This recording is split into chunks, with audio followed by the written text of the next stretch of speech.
Okay, well, welcome everybody to GreenKite's Networks and Employee Activism in Insurance a discussion we've got today. We've got a great panel and I hope feel free to interact. We've got the chat function running, so if you have any questions you want to raise with the panel, please feel free to put those forward. I'm really excited about the panel we have today, and I know we've got a slide that just explains who everybody is, so if we can just pop that up on the screen, that would be great. So these are my wonderful panelists today, AJ, Lee, Mary and Michaela. You can see their background and how passionate they are about change and being agents of change within the insurance industry.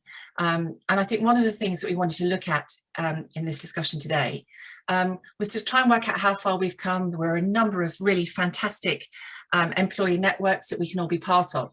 And where do we go next, and how do we work better together, and is there more collaboration that we could do? So hopefully I'm just going to go around the panel now, and I'll just sort of go across the screen as I can see it at the moment, and which is coincidentally in exactly the same order as the slide here. So AJ, perhaps you could just give us a quick update of what really excites you about being part of iCAN, and what you see next for networks and sort of employee activism, because I am aware that that's quite an interesting word to use in this sort of format and forum. Yeah, so all 3 or 4 questions of those in a row. Sorry. Go for it. So no, iCAN, just for everyone on the call's purposes, and I can see some of our members on the call, which is great. iCAN is the Insurance Cultural Awareness Network. We founded in 2017, so we're now 5 years old. Our job is really to help and support the careers of ethnic minorities and international people in the insurance industry in the UK specifically.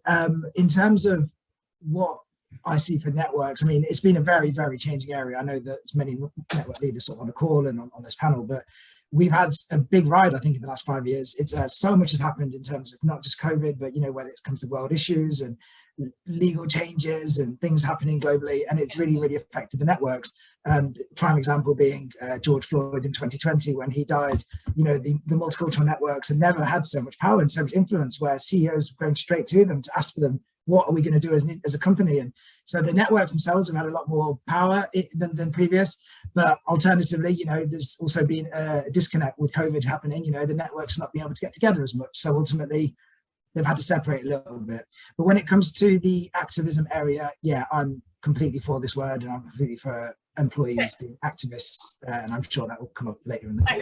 And I think there's a point there you raised, which I'd like to touch on with the panel a bit later, which is sort of the post-COVID, you know, in this post-COVID world, should we be doing things differently? Are we needing to look at different kind of things that we should be discussing in our networks and with each other? But we can pick that up, I think, a little bit later.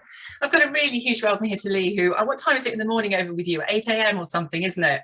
It is 8 AM. Okay. Good afternoon and good morning to everyone who's joining from the US. So thank you for being here, and thank you for putting this together.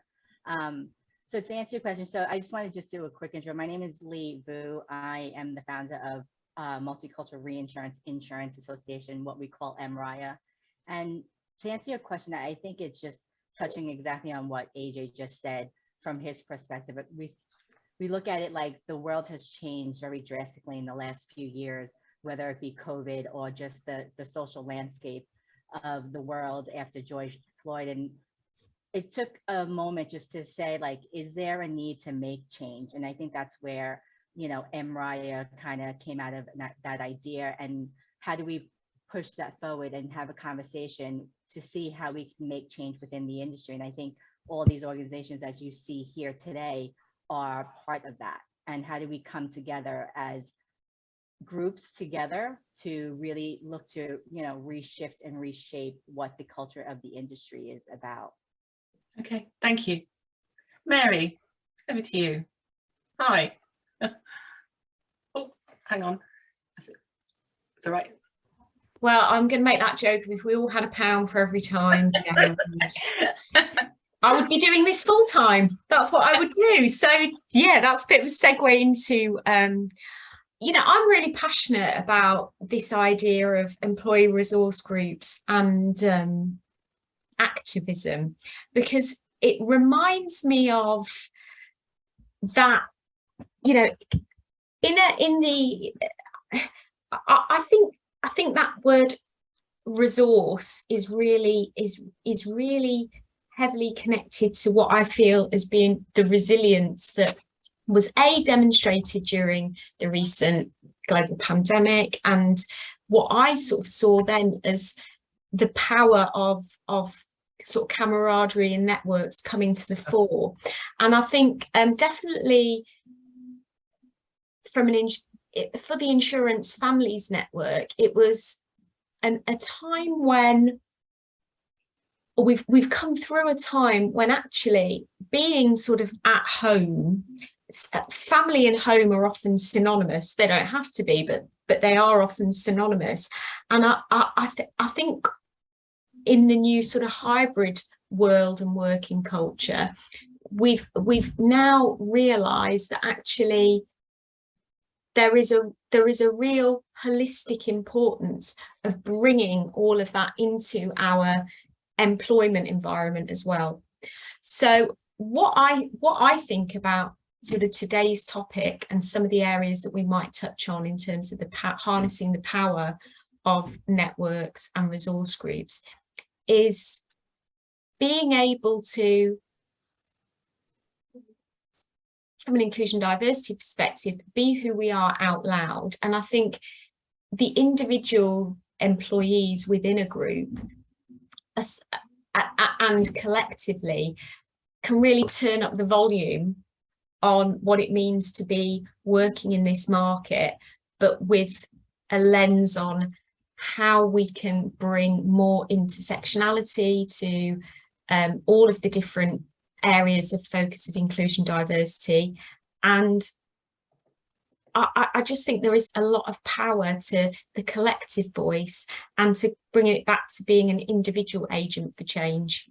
And I know we've sort of had previous discussions and touched on what that looks like from a network perspective, with the Inclusion at Lloyd's partner networks and generally, and I'll leave others to sort of start the conversation on that as well. But that's the position I'm coming from. I think we've had a real moment for employee resource groups, and that we can ride the wave of that change by saying, you know, what can we do together collectively in a pan network approach, and I'll come on to talk a bit more, or others can talk about the Inclusion at Lloyd's networks as well.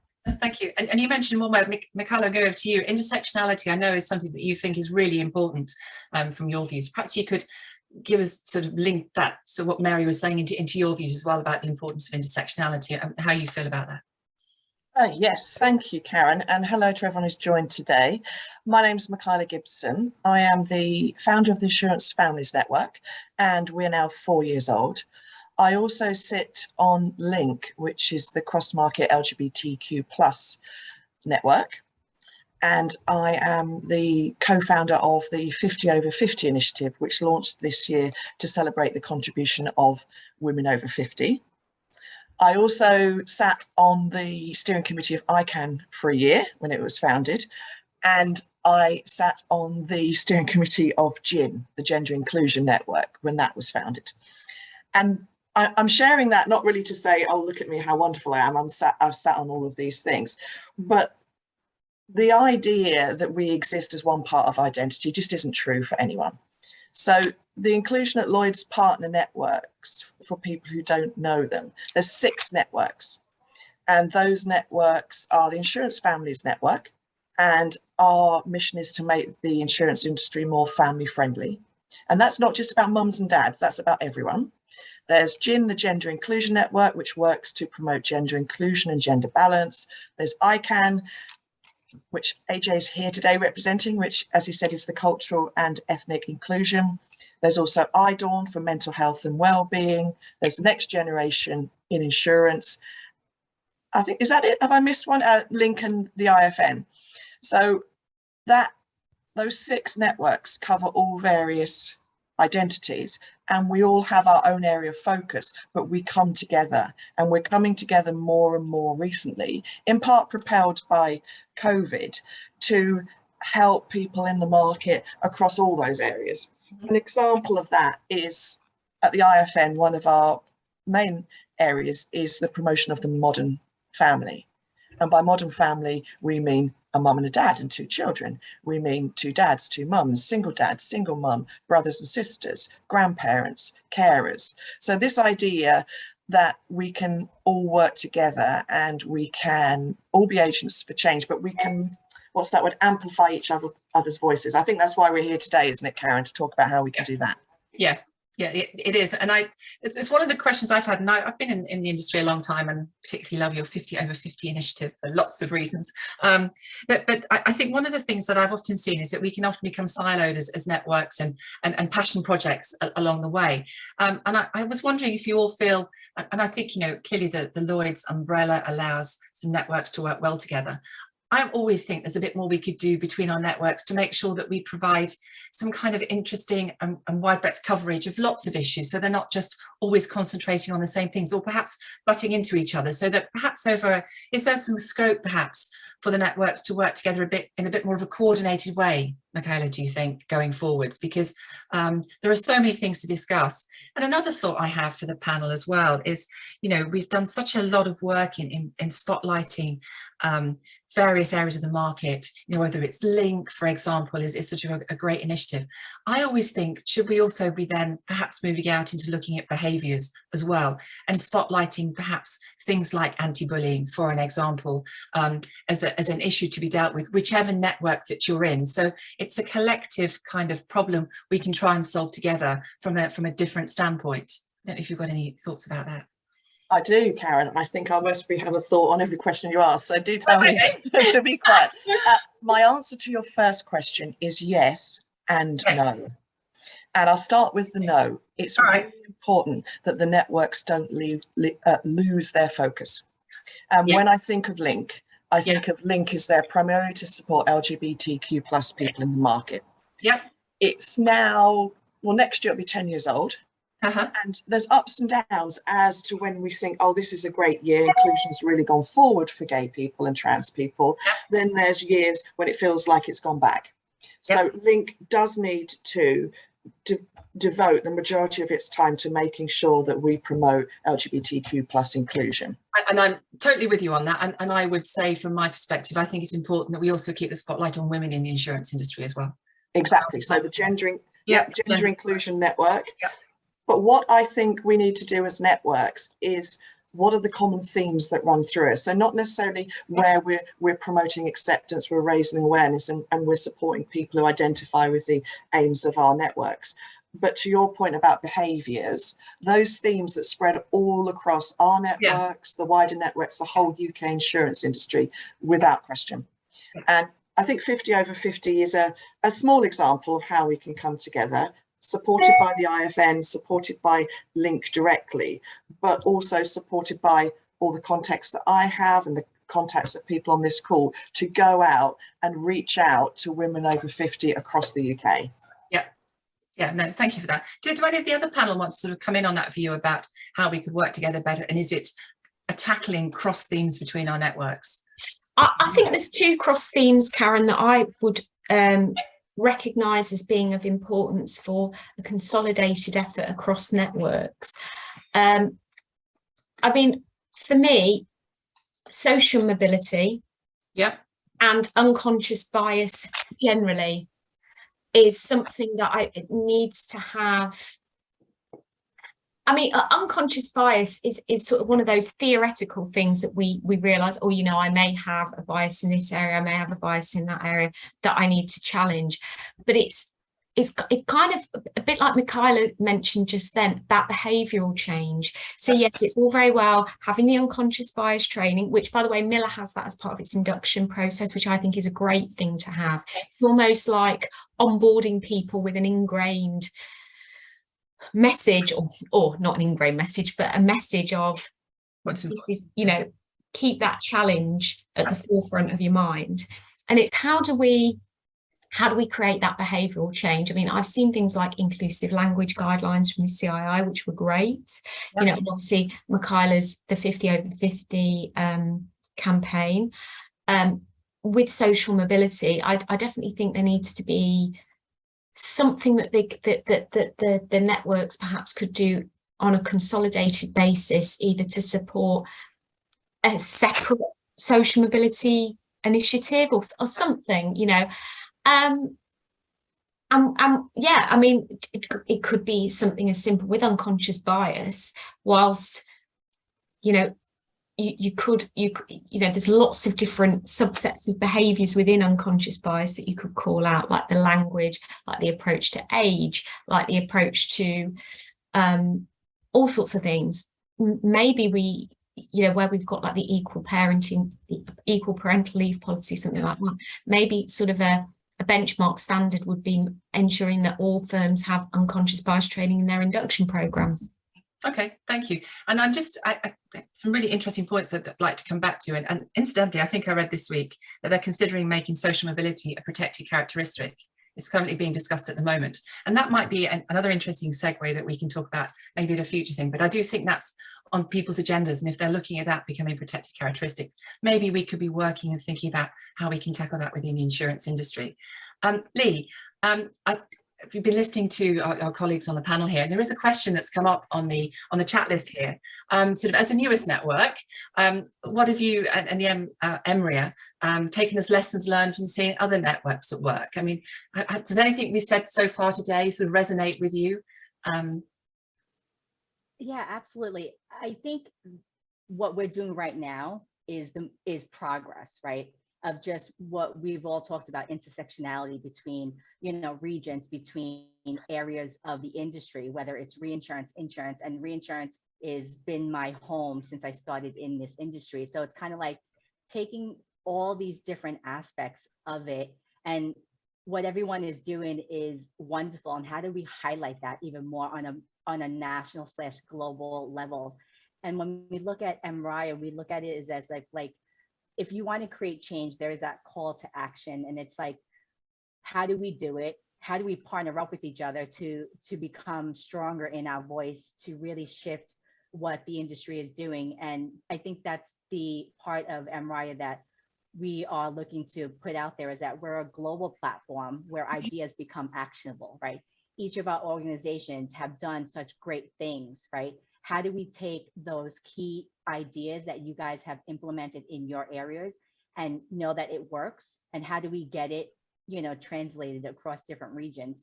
And in MRIA, that's the one thing that I could see, like everything that you guys are doing, we just want to be able to take that and highlight it even on a broader level, if that makes sense. Yeah, it does. Yeah.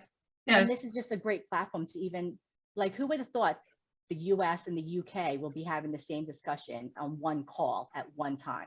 Yeah, right? that's good. So, No, I think it's good, and it's just more about sort of being able to work together as networks, isn't it? And learning from each other, because I'm sure as you progress, there's something that we haven't thought of, a way of doing things that we can share. You can share back with us. AJ, you've been listening to us sort of talk. Anything particular that stands out for you as we're discussing at the moment? Yeah, I think there's a big issue, I guess, of, you know, for me, why do the networks even exist in the first place? I think because we're here to represent an understated group, and the whole point, I guess, of each network, and I know this is certainly true of our case in the ethnicity space, is we striving not to exist. You know, we shouldn't have to fight for equality. You know, if it's there, then we don't need to exist. Now, ultimately, there's a lot of emphasis on the networks, and I think sometimes we forget, you know, that it's actually the responsibility of the organisations themselves, actually, not us. You know, so I know we talk about things like anti-bullying and things, but there are literal legal requirements around this, and the companies have to follow and fight and promote this. The networks are not there to, you know, abdicate the companies of their responsibilities, if I'm honest. And I think sometimes there's a feeling of internal networks or the external networks, it's their job to do it. Well, no, we're all volunteer led. You know, we're doing this in our spare time, and actually we're doing this because we're passionate. We're doing this through learning from each other and from the companies of what we should be doing. But ultimately, there are companies who are, you know, have full HR teams that are paid to do this. And ultimately, sometimes it just keeps coming down to whose responsibility sometimes is some of this stuff. And I think that's a really interesting point about whose responsibility is it. And I think you're right, there are things that are protected in law that companies have to put in place, but there's also a bit about our leaders, isn't there, creating an environment for those required rules and regulations that they have to have, but work in an environment that we feel that we can speak up.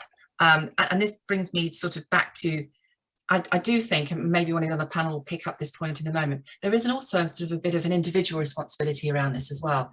I think as us individuals taking part in these networks and talking to people about things. One of the questions that we had via LinkedIn from ACIN Mystery was, who speaks up for those who cannot speak up for themselves?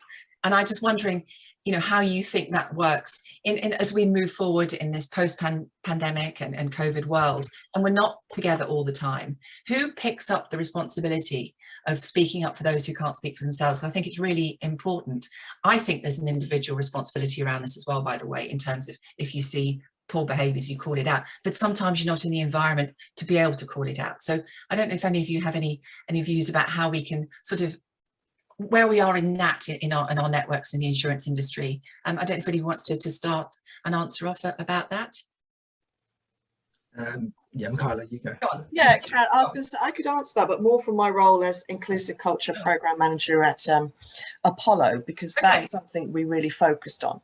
And Apollo, for those of you that don't know, is a managing agent stroke syndicate at Lloyd's. So we have to abide by the Lloyd's standards of business conduct, and we have to submit data and evidence of our work in terms of the culture assessment. So in terms of speaking up, we did find from analysis that we did that it was easier for people to speak up the older they got, or they felt more confident. Yeah. So I suspect that's longevity, I suspect that's seniority, I suspect that's just feeling more comfortable in your career and the security of it. Yeah. So I think there is a responsibility on more senior people within organisations and those of us that have been in the industry for 20 years plus to act potentially as that trusted friend or advisor and say, you can come to me and I can point you into the right direction, or if you wish, I can actually raise it on your behalf. But at Apollo, we have 4 different ways of raising, speaking up. One, we say, please speak to your manager, please speak to HR. We also have our own internal anonymous reporting, and you can choose who that goes to, whether that's the CEO, head of HR, or the chief risk officer. But we also have something called Safe Call, which is an external whistleblowing hotline, and there is the Lloyd's hotline. Yep. So maybe when we're thinking about what we can do at networks, across networks, we should actually be advertising those ways to, one that exists that you can use right away, or say to people, which we do a lot with Insurance Families Network, does your organisation do this? Yeah. If not, can you ask? Here's the trusted partners that we've worked with, and if you need any help formulating your argument or your proposal, we're here to help you. I wonder as well, Michaela, and sorry to just jump in, but I just wonder as well whether, you know how in recent years we've seen the sort of popularity of the mental health first aider approach. I just wonder whether there's any scope for a inclusion diversity, not first aider, but an inclusion diversity, almost like champions, supporters, I don't know, along those along that sort of framework for people who may feel that they need, like you said, a trusted, a confidant, or somebody who's going to either point them in the direction of resources, and actually whether that's also an important role to be considered for employee resource groups, you know, that actually the individuals within the employee resource groups within organisations are almost like a point of contact and are given almost like an awareness of how they can cross-refer, onwards refer, either within the organisation itself or to external networks. I think that's probably become like the responsibility of the networks though now, hasn't it, Mary? I mean, over the last 5-6 years, that's, you know, the networks are now built together, and the reason why they work better together is because if someone comes, they need someone to speak to that isn't their manager because they're not comfortable or not their senior management, they'll go to the networks, and that's where, you know, the promotion of the networks in the businesses, that's what we need to be focused on. That, you know, I think people really like that peer-to-peer, someone I can speak to that isn't going to judge me, who can maybe relate to some of my problems. That's what people need. So I think that's probably where the networks really excel. And between the networks, you know, we've also, we are almost like a panel that I think if there is a framework lacking within organisations, or is in its infancy or at a level of maturity where it's not developed into sort of specific group structure, then we act, the Inclusion at Lloyd's partners and other affiliated networks or our points of contact can almost act like a panel, an advisory panel.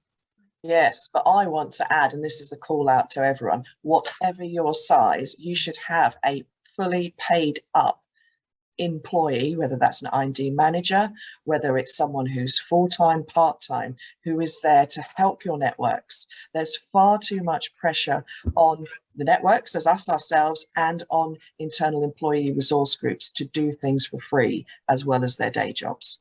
And it's actually one of the questions that the Lloyd's Culture Assessment asks. Do you have a paid employee whose responsibility is I&D within your organisation? So that's a takeaway for today. If your organisation has one already, fantastic.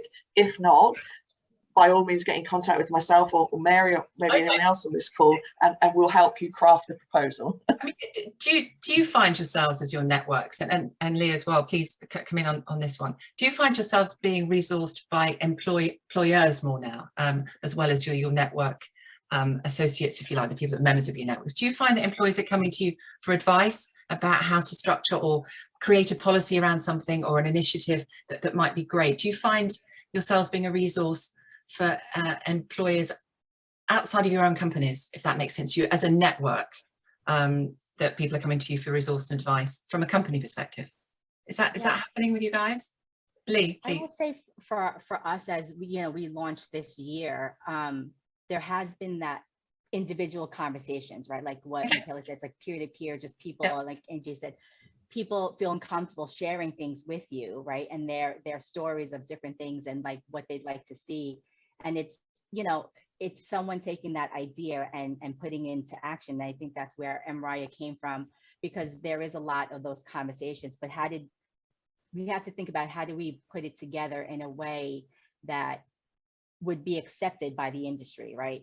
And really, take it on. And I will say, I think there's more of a need now more than ever. And I think if you look at our board and the way we are set up, our executive advisors come from various, carriers, but they're all on the same mission as us, that we all are on this call, is that we want to drive change, but how do we do that? But at the end of the day, your support is what you need. And I think we do have it. It's just now, how do we bring it all together and really come together as one big organization? Like, Mary had said, do we come together and maybe create an advisory board and have that discussion maybe on a quarterly basis and really talk about the different regions, because it does vary, right? The UK, the US, the Canadian market, Latin America, like all those areas, Bermuda, could be all different in how they view it, but how do we all come together and really have and direct that conversation in a way that is actionable, right, from our standpoint, and really drive something forward within the industry and have leaders really listen to what we're looking to do. Okay, so there's a question here from Lucy, and she said, it seems we share many of the same issues even across the pond, and is that a surprise to people? And how different do we think the issues are or perceived to be? And I think this kind of picks up on your point now, you're saying it's slightly different, but are the underlying issues the same between sort of the UK and the US and the Canadian market? They're just at a different stage of development. Lee, is that something that you see, that we've been doing this maybe for a lot longer than you have in the US, that so we're kind of a different part of that sort of down the road in terms of tackling and creating ways to deal with some of the issues the networks have faced? Yeah, no, it's a great question. I think at the end of the day, we're all on the same page that representation matters, right? Regardless of where you are and how you identify. And I think that's the key message, that how do we make sure that representation is equal across the board? I think each of our organizations are doing that. MRIA is just part of it, of like bringing it together on just a different level. Okay. And it's those conversations to drive it forward. So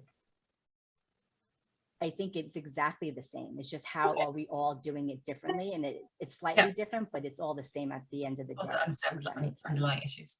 Yeah. Yeah. Okay. So I have a point I want to raise with you, and so my observation of how networks have developed over the last 10 particularly years and so on. I think they've had a tremendous impact on individual career opportunities, because I think for me, I've seen networks educate and challenge and guide people into different ways of doing things. You know, I think networking is something that's really great now and can have a great impact on your career and meeting other people.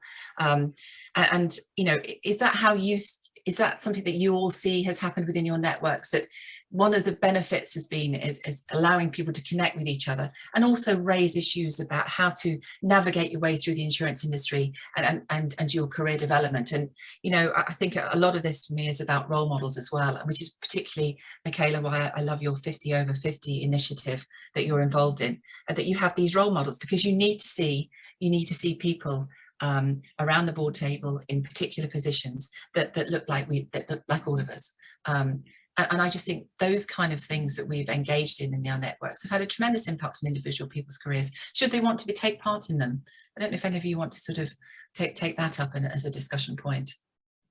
I would say, from looking across the whole market, yeah, this is a question for AJ, because the work, and he may not sell it as much as I do, but the work that iCAN have done promoting careers is on a different level. And so I think, AJ, you and Kishan and everybody else have just been amazing. So I think you should answer this one.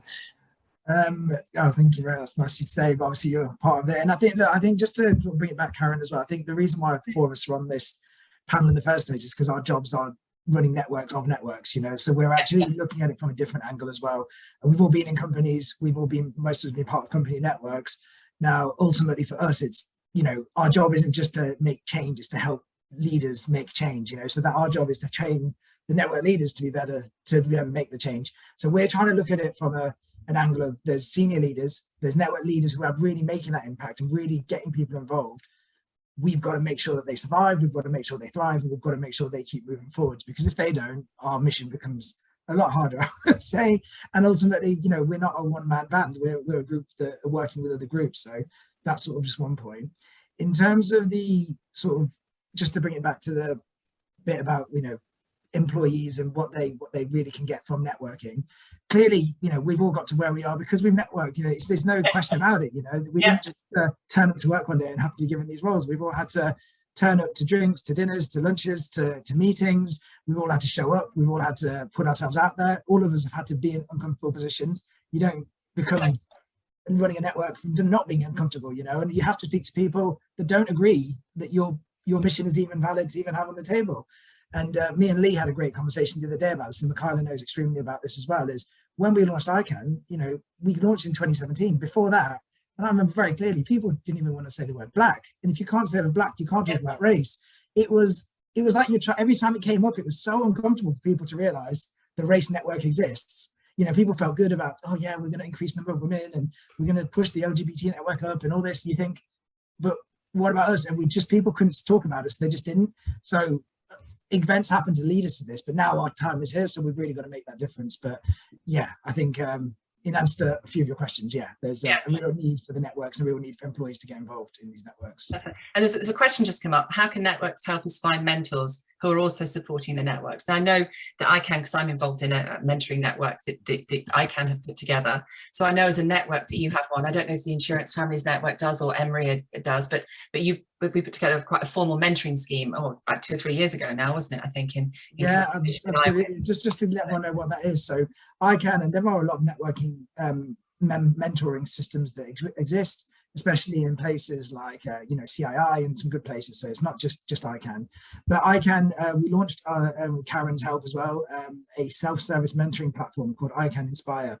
We did this because a lot of people kept coming to us saying, I want a mentor, where do I get them? And a lot of people who wanted to give their time, especially white males, which was really interesting. How do I give back? What's the method?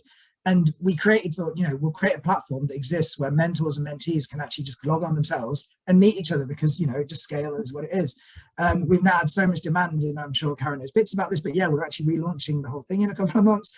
Well, in less than a month, I think now, a new platform, because mentors coming on saying, I can help you with X, X, and X. Yes. Mentees saying, I want this, this, and this. And really a good matching service. So there's some really good people working behind the scenes right now on pulling that together. Nice slick system. So yeah, look out for that. But that's great. Yeah, you know, I'm a big fan of the importance of mentoring and also sponsoring within companies as well. How does the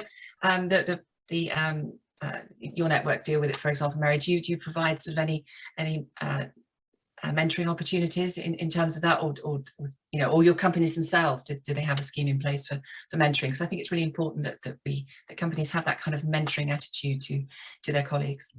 Yeah, we do have, thanks Karen, we do have an established coaching and mentoring framework within Miller, and also I am training to be a coach, undertaking my formal training to be a coach, which I am also finding is helping me enormously in terms of a transferable skill set to the work that I do with the IFN, and also interestingly in my own day job as being Miller's senior legal counsel. What it does for me is, it again coming back to that, because unconscious bias can manifest itself in so many ways, even in my own thinking, particularly around how I think things might or should get done in lots of different areas. And I think if there's anything that my work in inclusion diversity has taught me, is to take that wide angle camera lens focus of every situation, every scenario. And the things that I learn in doing this volunteer position is, I don't know if I can even quantify or ascribe the value to it, because it permeates every area of my life. And my favourite anecdote is around a little bit around some gender inclusivity, and one of the reasons why I'm so passionate about this work is children's party. My daughter on a bouncy castle with her friend James. James says, "Eva, there's no girl superheroes on this bouncy castle. Isn't that weird?" And she goes, "Yeah, I agree." You know, I think that for me sums up, you know, the fact that even at a young age they can spot that there's some irregularity in not having female and male representation, and even, you know, and even the things that I'm learning myself, obviously, even in relaying that anecdote, is thinking about a wider angle across gender inclusivity and pronouns and everything. You know, I'm learning all the time. Every day is literally a school day for me in this journey. I know that volunteering for you, Mary, is a particular passion, isn't it? And you just touched on it there. And I think it's a message, perhaps, isn't it, for people to get involved in their networks or try and find other things they're passionate about, bring to the table, and try and make some change with support from their companies. But I know you're a big fan of volunteering. Absolutely. And the other thing that I think I've mentioned, I may have mentioned previously as well, is I'm passionate about sponsoring other people into volunteer roles. And I think there's definitely a gap where there's an opportunity for perhaps generations coming up through insurance could be sponsored into, you know, or not even that, just maybe anybody who's new to this, you know, because I had no clue when what I was letting myself in for. Mary, we need the call out. Insurance Families Network, yeah. Well, when I was you know, when I joined, I had no idea what to let myself in for, but I've learned so much from Michaela, from my other contacts, from, you know, it's just been a really good journey. So if anybody's out there and on the fence about whether or not they think they're going to jump in and do a voluntary role, do it. Just do it. And if you don't, and if you can't do it, or you find you haven't got capacity, or there's a time in your life where you have to pull back, just ask for help and trust. And so, Mary, I've got a question back to that, and obviously it'd be good to hear what Lee says about this. But what about companies giving employees time to actually do this? Because it's very well you saying that, but then actually, you know, and I personally, just for finish the question, I know that lockdown has helped a lot of us because we don't have to sneak off in meetings, we don't have to like do things when our managers are away. It's a lot easier. But there is still a stigma attached to, oh, you're spending too much time on this, you know. So especially in your role, Mary, what would you say? It should be promotable. Yes. In everybody's performance review. Yes. Okay. And so, yeah. I'm just going to say, as an example, we had a wonderful volunteer on the 50 over 50 initiative from WTW, who is on the graduate scheme, so in her early 20s. And she really worked, and one WTW let her have this time. But then she asked me and sent me a request. So I was giving a sort of 2 paragraphs for her performance review, because it does actually go into her graduate scheme performance. Right.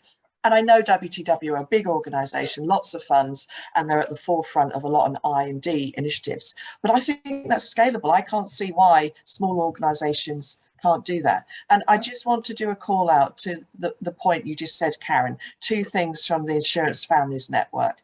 One, we are after an inclusion champion for caring and older age. Okay. So anyone is interested in that, please let us know. What we ask of people in our champions is not as much as steering committee members, but it's to promote caring, it's to run one event or initiative a year, which helps people who are carers in the insurance market. And the other is that within the family network, we don't really have a need for mentors, but what we do have a need for is peer support. Okay. So this year we set up our first peer support group, which is for parents of neurodivergent children, or parents and carers of neurodivergent children.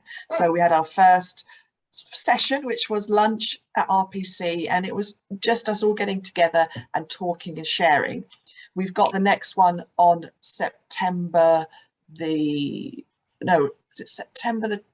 27th, hosted by Zurich. So if anyone's a parent or a carer of a neurodivergent child, or if that's any information you think would be useful for parents and carers within your organisation, connect with me and I'll add you to the mailing list.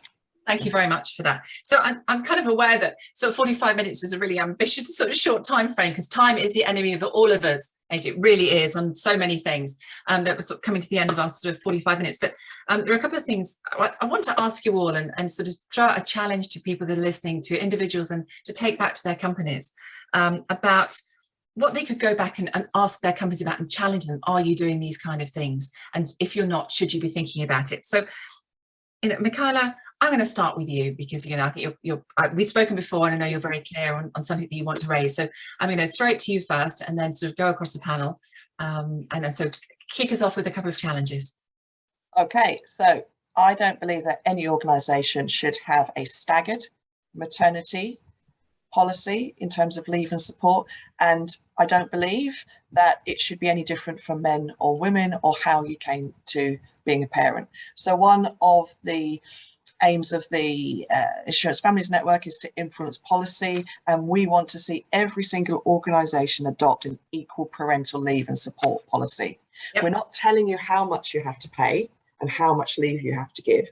What we're asking you is to make sure it's the same for men and women, regardless of who gives birth, regardless of surrogacy, regardless of adoption, regardless of time in the organisation. And just as an example, a reason why the qualifying period is sexist, it is predetermined on a woman somehow trying to con her employer into giving her maternity leave, but it may also act as a barrier to same-sex couples who are adopting. So once you've passed the adoption process in the UK, which can take 12 to 18 months, you are then approved. And once you're approved, you could get matched with the child 3 days, 3 weeks, 3 months, 3 years after you've been approved. So if you've got someone, same-sex, mixed-sex couple, single parent, who's approved for adoption, sees a fantastic role at your organisation, and yet you have to wait 6 months until you qualify for parental leave, they're not going to join you. So you are missing out on talent, and potentially you are being discriminatory against LGBTQ+ people. So that's my first ask. Okay. The second is people are taking time off for family emergencies and not telling you. So they'll take that off as sick. So what we've implemented at Apollo is 10 days per person, additional paid leave per year.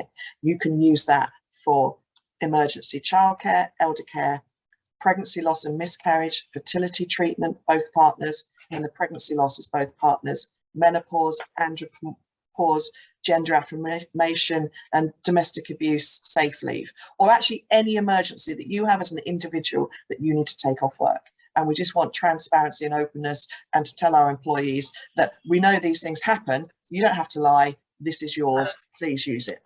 Excellent. Mary. Oh, you're on mute again. I think for me, I mean, I would simply echo sort of what Michaela's said. I don't really have anything in particular further to add. I just think we should definitely take this opportunity to use what we've got. Okay. And be aware that it's there and use it and make sure employees communicate. Absolutely. Okay. And to make sure that any internal information portals or other communication raising. Yeah, and I think that's a really important point, and to use them and to not be in an environment where you're frightened to use what's available to you because you think it might affect your career prospects within an employment. But be free and create an environment and culture where you're free to use those opportunities that you can do to create some space for yourself to deal with issues. I like that. Thank you. Lee, is there anything in particular that you want to? Oh, you're on mute now. Oh, there you go. There we go. I will, echo all the things that Michaela and Mary just said, is really just bringing awareness to all these items that are being talked about, and having MRIA be that platform where we can highlight what you guys are doing. And really, we talk about we're building a new table. Everyone from, you and your members of your organizations have a seat at our table, and let's have this broader discussion of what these issues are and how do we bring it and bring awareness to everyone at the end of the day, and really have us all come together under one. Thank you. AJ. Cool. My 2 calls to action, I think, firstly is, I think, if you go back to your businesses today, tomorrow, I think if the business is taking DE&I seriously, ask the question, why can't I have more time off to do work with the network stuff? If the company thinks it's important, then there should be time allocated. If managers don't agree with that, that should be raised. There are people like Mary and Michaela in their organizations whose roles are to hear that from an employee, and they can do something about it. So I would say that's one key call to action. I think number 2, next time you go to any event you're going to in the network space, take a friend that is not part of that group. I think it's a really easy way of showing that you're supporting it, but actually just bringing new people into things. It's always that bring a colleague, bring an ally. I think, bring a new ally that's never heard of the network before. I think that's one challenge. If you could do that, that will double this number from whatever it is to double in one day, So I think that's a big one. And then finally, of course, well, I'm sure we'll be sending something out after, but join the iCAN mailing list and you'll hear lots of exciting things going forward. Right. I think all of your networks are fantastic, as are many others in the market. It'd be great going forward if we could do this again and work well together. I have like a bit of a call for action actually at the end of this. I would like everybody on Sunday at 5 o'clock to tune in and watch the Lionesses play football at Wembley. It is. Yes. Can I just say there was some. Our children, young people, everybody will be able to see some fantastic sports people. Women playing a game that I wasn't allowed to play at school, but absolutely love. And as an Arsenal season ticket holder, I don't see that many wins sometimes. So it's great to see an England national team winning in Wembley. And it is such a feel-good thing to watch. And there was a little girl dancing last night at the end of that.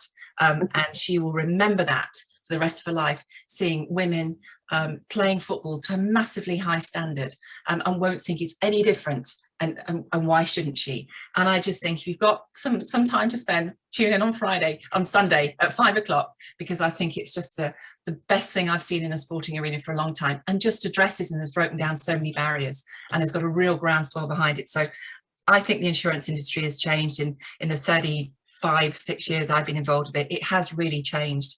And I think there's still some stuff to do, but I think it's a much better marketplace than it was 20 years ago in terms of how we treat people. And I think we've got a number of things to do, but and I think all of your networks and others out there make a massive change to our industry. So I'm just going to say keep on going and support the Lionesses on Sunday. So I'm going to thank you all very much for today, and thank you all for dialing in as well. This will be up on our website. I think we can share it with you all, a recording of this. And so enjoy the rest of your day. And once again, thanks everybody.